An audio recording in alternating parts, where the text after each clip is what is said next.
Hello friends, welcome to my channel. இன்றைக்கி நம்ம பார்க்க போகிறது ஒரு சிம்பிளான ஒரு லன்ச் ரெசிபி தான் பார்க்க போகிறோம். தயிர் சாதமும் உருளைக்கிழங்கு வறுவலும்.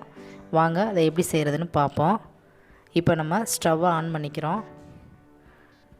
ஒரு பேன் எடுத்து அடுப்பில் வைப்போம். பேன் நல்லா ஹீட் ஆனதுக்கப்புறமா தேவையான அளவு ஆயில் சேர்க்குறோம்.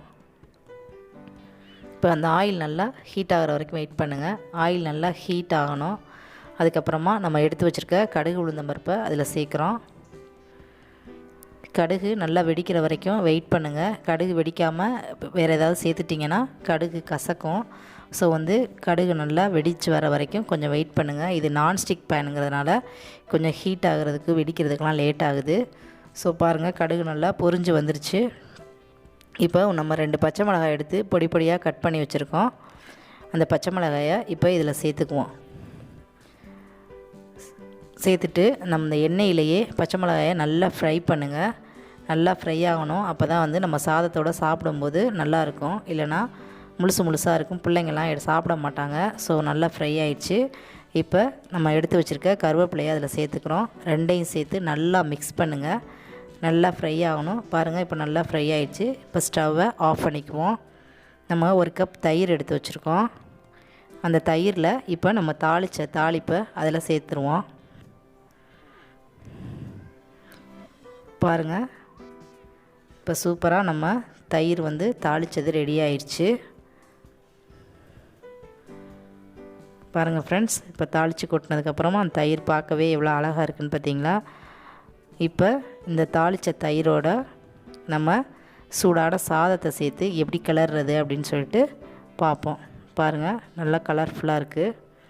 இப்போ இதை எப்படி சாதத்தோட கிளறதுன்னு பார்ப்போம். இப்போ நம்ம 1 கப் ரைஸ் எடுத்துக்கிட்டோம். அந்த ரைஸை இன்னொரு கப்புக்கு மாற்றிக்கங்க. மாற்றிக்கிட்டு எப்போதுமே நம்ம தயிர் சாதத்துக்கு சாதம் நல்லா குலைவாக இருக்கணும், நல்லா சூடாகவும் இருக்கணும். எனக்கு இது ரெண்டுமே இன்றைக்கி சாதமாக ஆறி போச்சு. சோறு கொஞ்சம் விரைப்பாக இருக்க மாதிரி இருக்குது. ஸோ தேவையான அளவு உப்பு சேர்த்துக்கோங்க. சேர்த்துக்கிட்டு ஒரு குழிக்கரண்டியை வச்சு சாதத்தை நல்லா மசிச்சு விடுங்க. சூடாக இருந்துச்சுன்னா மசிக்கிறதுக்கு நமக்கு ஈஸியாக இருக்கும். இது கொஞ்சம் ஆறுனதுனால எனக்கு மசிக்கிறது கஷ்டமாக இருக்குது. நல்லா மசிச்சு விடுங்க. சாதத்தை நல்லா மசிச்சு விட்டுட்டு நம்ம எடுத்து வச்சுருக்க தயிரை 2 ஸ்பூன் அதில் சேர்த்துக்குவோம். இப்போ நம்ம லஞ்சுக்கெல்லாம் தயிர் சாதம் கொடுத்து விட்டோன்னா புளிச்சு போயிடும் அப்படின்னு நினப்போம். அப்படியெல்லாம் கிடையாது, நம்ம செய்கிறத பொறுத்து தான் இருக்குது. இப்போ தேவையான அளவு கொஞ்சமாக தண்ணி சேர்த்துக்கோங்க. நம்ம வெளியில் எடுத்துகிட்டு போகும்போது சாப்பாட்டுக்கு தயிர் அதிகமாக சேர்க்காமல் தண்ணியும் பால் நிறையா சேர்த்து நம்ம கிளறினோம்னு சொன்னால் இந்த சாப்பாடு புளிக்காது, நல்லா டேஸ்டியாகவும் இருக்கும். நம்ம பால் சேர்க்கும்போது தயிரை கம்மி பண்ணிக்கிட்டு பால் அதிகமாக சேர்த்துக்கோங்க. உடனே சாப்பிட்றதா இருந்தால் தயிர் நிறையா சேர்த்துக்கலாம். லஞ்சுக்கோ இல்லை நம்ம வெளியில் எங்கேயாவது எடுத்துகிட்டு போகிறோம் அப்படின்னா நம்ம பால் அதிகமாக சேர்த்துக்குவோம். அப்போ சாதம் நல்லா டேஸ்ட்டாகவும் இருக்கும், புளிக்கவே புளிக்காது, அருமையாக இருக்கும். இப்போ பாருங்கள், நம்ம கொலன்னு நம்மளோட தயிர் சாதம் ரெடி ஆயிடுச்சு. நம்ம எங்கேயாவது வெளில போயிட்டு வந்தால் உடனே டக்குன்னு செஞ்சு சாப்பிட்றதுக்கு ஒரு சிம்பிளான ஒரு தயிர் சாதம் அருமையாக ரெடி ஆயிடுச்சு பாருங்கள். இப்போ அதை ஒரு பவுலில் மாற்றி எடுத்துக்கிட்டோம். பாருங்கள் ஃப்ரெண்ட்ஸ், தயிர் சாதம் எவ்வளோ அழகாக ரெடி ஆயிடுச்சுன்னு பாருங்கள்.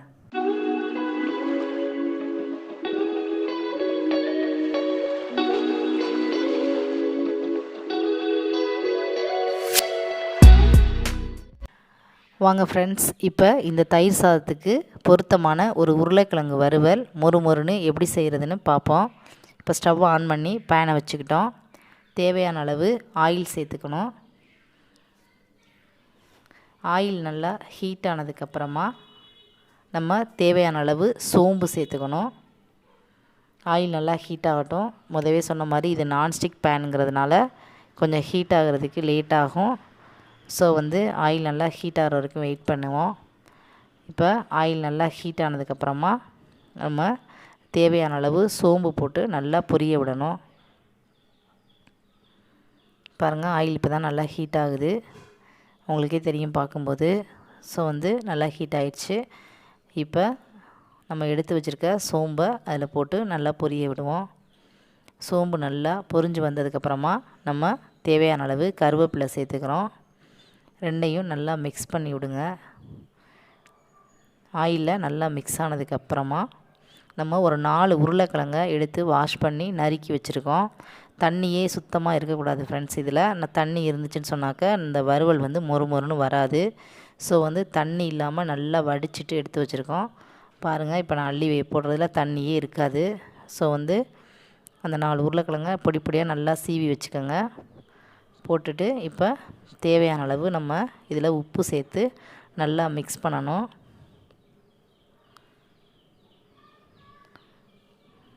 இப்போ தேவையான அளவு உப்பு சேர்த்தாச்சு. சேர்த்ததுக்கப்புறமா அந்த உப்பு நல்லா மிக்ஸ் ஆகணும். நல்லா மிக்ஸ் பண்ணி விடுங்க, நல்லா கிளறி விடுங்க. தண்ணியே இருக்காது. நம்ம நான்ஸ்டிக் பேனில் செய்கிறதுனால இது வந்து ஒட்டாது, அடி பிடிக்காது. இதே நம்ம அலுமினிய பாத்திரம் அது மாதிரிலாம் செஞ்சிங்கனாக்கா கொஞ்சம் ஹை ஃப்ளேமில் வச்சு வேக வைக்க முடியாது. கொஞ்சம் லோ ஃப்ளேமில் தான் வச்சு வேக வைக்கிற மாதிரிக்கு இருக்கும். இது வந்து நான் நான்ஸ்டிக் பேனில் செய்கிறதுனால நல்லாவே ஹை ஃப்ளேமில் வைக்கலாம், அடி பிடிக்காது. ஸோ வந்து நல்லா மிக்ஸ் பண்ணிவிட்டு இப்போ ஒரு மூடியை போட்டு மூடி வச்சுருக்கோம். நீங்கள் நார்மலாக அலுமினிய பேனில் செஞ்சீங்க அப்படின்னு சொன்னாக்க கொஞ்சம் ஒரு நிமிஷம் நல்லா ஹை ஃப்ளேமில் வச்சுட்டு அதுக்கப்புறமா லோ ஃப்ளேமில் வச்சு மூடி வச்சுருங்க. இப்போ பாருங்கள், நமக்கு ஒரு 5 நிமிஷம் ஆயிடுச்சு. உங்களுக்கே நல்லா தெரியும், நல்லா வதங்கி நல்லா ஃப்ரை ஆகிருக்கு பாருங்கள். பெரட்டி விட்டுட்டு மறுபடியும் இன்னும் ஒரு 2 நிமிஷம் மூடி வைங்க. பாருங்கள், இருந்ததுக்கு இப்போ எவ்வளோ டிஃப்ரெண்ட் தெரியுதுன்னு பாருங்கள். நல்லாவே ஃப்ரை ஆகிருக்கும். ஸோ இனிமேல் போதும், இந்த பக்கமும் போதும். இப்போ நம்ம தேவையான அளவு கொஞ்சோண்டு மஞ்சள் தூள் சேர்த்துக்குவோம். 2 ஸ்பூன் வந்து மிளகாத்தூள் சேர்த்துக்குவோம், போதும். ஸோ வந்து இந்த மிளகாத்தூளை சேர்த்துட்டு நல்லா மிக்ஸ் பண்ணி விடுங்க. போதும், நம்ம மிளகாத்தூள் சேர்த்தாச்சு. ஸோ வந்து இப்போ நல்லா கிளறி விடுங்க, நல்லா மிக்ஸ் பண்ணி விடுங்க. நல்லா மிக்ஸ் பண்ணிவிட்டு மறுபடியும் ஒரு 2 நிமிஷம் ஒரு மூடியை போட்டு நல்லா மூடி வச்சுருங்க. இந்த மசாலா இப்போ நம்ம சேர்த்த மசாலா வாசனையெல்லாம் போகிற வரைக்கும் நல்லாவே கிளறி விடுங்க. ஒரு 2 நிமிஷம் கிளறி விட்டிங்கனாக்கா போதும். நல்லா மிக்ஸ் பண்ணி விடுங்க. இந்த மிளகாப்பொடி வாசனையெல்லாம் போகணும். அந்த வாசனையெல்லாம் போகிற வரைக்கும் நல்லா கிண்டி விடுங்க. கிண்டிட்டு ஒரு 2 நிமிஷம் மறுபடியும் கொஞ்சம் நேரம் வெயிட் பண்ணிவிட்டு பார்த்திங்கன்னா நம்ம பொட்டேட்டோ ஃப்ரை வந்து இப்போ ரெடி ஆயிரும். பாருங்கள், நல்லா கிண்டியாச்சு, நல்லா மிக்ஸ் பண்ணி விட்டுட்டோம். இப்படி நம்ம இந்த தண்ணி இல்லாமல் நம்ம செஞ்சதுனால தான் இந்த ஃப்ரை வந்து மொறு மொறுன்னு இப்படி வந்திருக்கு. இதே தண்ணியோடு நம்ம எடுத்து போட்டிருந்தோம்னா இந்த மாதிரி மொறு மொறுப்பாக வராது. பாருங்கள், உங்களுக்கே நல்லா தெரியும். இப்போ மொறு மொறுன்னு நம்ம தயிர் சாதத்துக்கு பொருத்தமான ஒரு உருளைக்கிழங்கு வறுவல் அழகாக ரெடி ஆயிடுச்சு பாருங்கள். தயிர் சாதத்தோட சூடான தயிர் சாதம் நம்ம செஞ்சு வச்சுருக்க தயிர் சாதத்துக்கு இது ரொம்பவே பொருத்தமாக இருக்கும், ரொம்ப டேஸ்ட்டாக இருக்கும் ஃப்ரெண்ட்ஸ்.